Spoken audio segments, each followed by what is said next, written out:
Global happenings today. We communicate, we analyze global news. Stay tuned. Hello, beautiful people. Welcome to Global Happenings Today YouTube channel. There's this general saying that there's nothing hidden under the sun for long or forever. No matter how long it takes, finally the truth will emerge. Well, as we speak, we're going to find out, or rather, information are reaching us why, as at what the intel Peter Obi had that made him leave, and why he didn't tell his principal, or better still, why he didn't tell Atiku Abubakar as at when he was leaving. A lot of conspiracy was going on back then. Remember, he did pick the form of a presidential candidacy for PDP, but eventually he had to officially resign. People are wondering what transpired. They're going to find out in a moment what it is.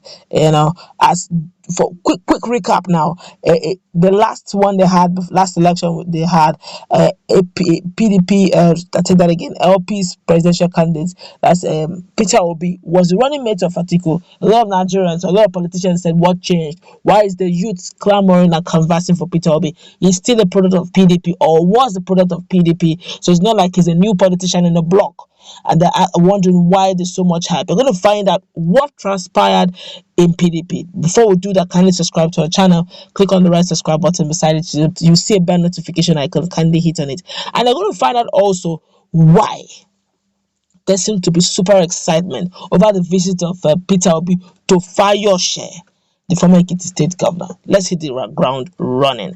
Well, according to the news, facts have emerged on why the Labour Party presidential candidate for the 2023 general election, Mr. Peter Obi, kept former Vice President Alhaji Atiku Abubakar in the dark concerning his defection from People's Democratic Party, PDP.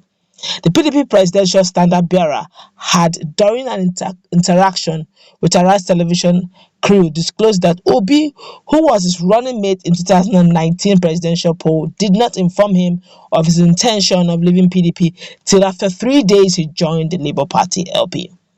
The former vice president also described Obi's presidential candidacy on the Labour Party platform as a mere social media sensation, stressing that only a miracle would make him win the presidential contest, since Labour Party has no visible nationwide structure to achieve the electoral victory. However, an investigation was carried out and revealed that Labour Party presidential contender and former Anambra State governor purposely kept his defection plans away from his former principal after sources informed him that Atiku did not want a Southeast candidate as his running mate.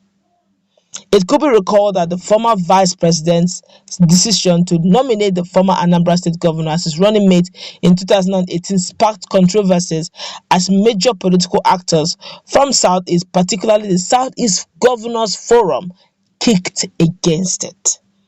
A close ally of the Labour Party presidential candidate, who was a central player during Obi's administration in Anambra State, confided and said that during the build-up to the PDP presidential primary, they got intelligence that Atiku had planted a candidate in one of the thriving young parties.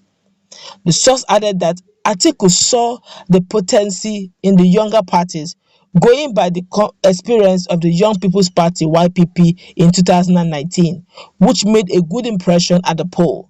The source said, Kingsley Moghalu did not win in 2019, but he made a serious impact on the youth population. The former vice president believes that with such a young, charismatic politician in the race, it will create some problems for him. Even before the PDP National Convention, Atiku was sure that he would pick the party's presidential candidate ticket again. That was why he talked about the right of the first refusal and called the bluff of the northern elders that wanted to broker consensus.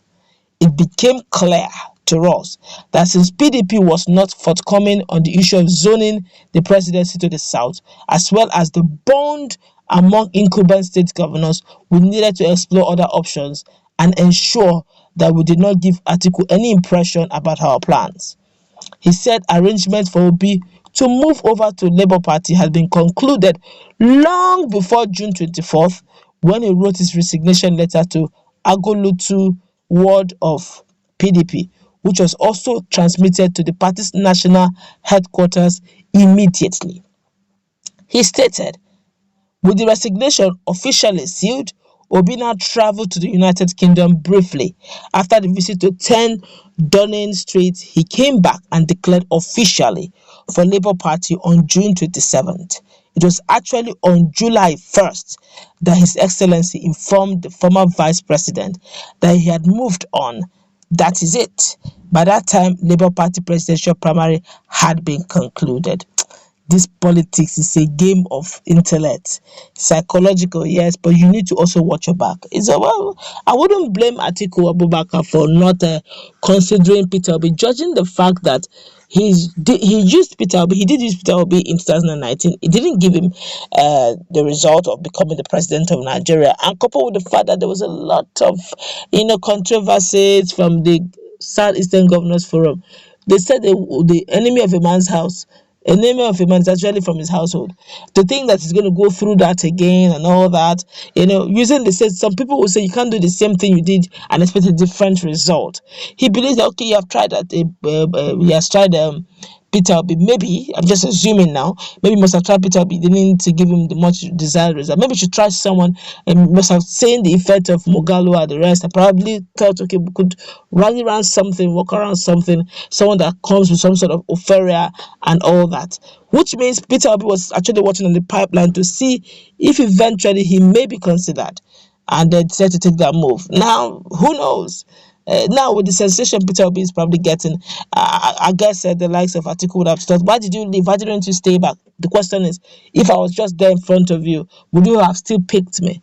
Well, it's just a game, and it's good to know that Peter Obi was intelligent enough to read in between the lines and take strike when he was supposed to struck when he was supposed to strike. It makes a lot of sense. Remember, it's not a do or die affair. He has always been respecting Atiku Abubakar, but then again, the Nigerian youth are canvassing for him. Let's feel the pulse of Nigerians. A lot of Nigerians are talking about this in no particular order right now. This one here is saying Peter Obi did the right thing. I see Atiku losing Southeast and even South this time. He doesn't want a Southeasterner as his running mate. Our politicians are something else deep down inside, but they will preach national unity during elections.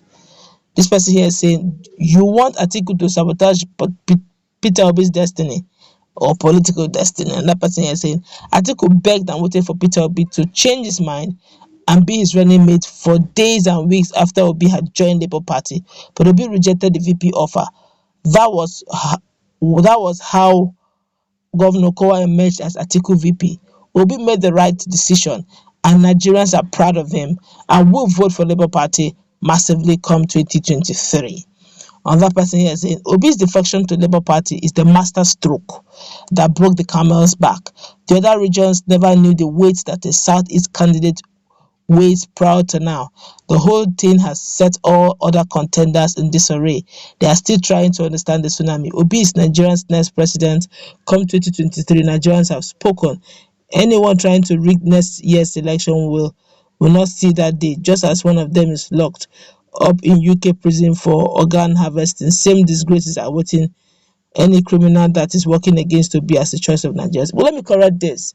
This is actually coming from a Nigerian. The truth is, it's not because Peter Obi is from Southeast. Let's get this right. It's because he's the best among the people who are actually available. If you look at Bola Ahmed Tinubu, he's aged. He may have some, leadership skills, but he's very aged. You can't deny that. You can't package him to be a city boy or a Chicago boy. He's an aged man. All right, the while Atiku Abubakar have an antecedent before now, of which his principal, Olusegun Obasanjo, spoke negatively, gave him a negative review. Nigerians heard that negative review. Okay, and we have had antecedents about him. Yes, he's a Fulani man. Each time Fulani commits the atrocities, he's very slow in responding. Nigerians are watching. But Peter Obi has always been he has been a unifier. He doesn't discriminate. So Nigerians can see we are not little children. We read in between the lines, and we can see the handwriting on the wall. That's going to wrap it up. Let's meet in our conversation.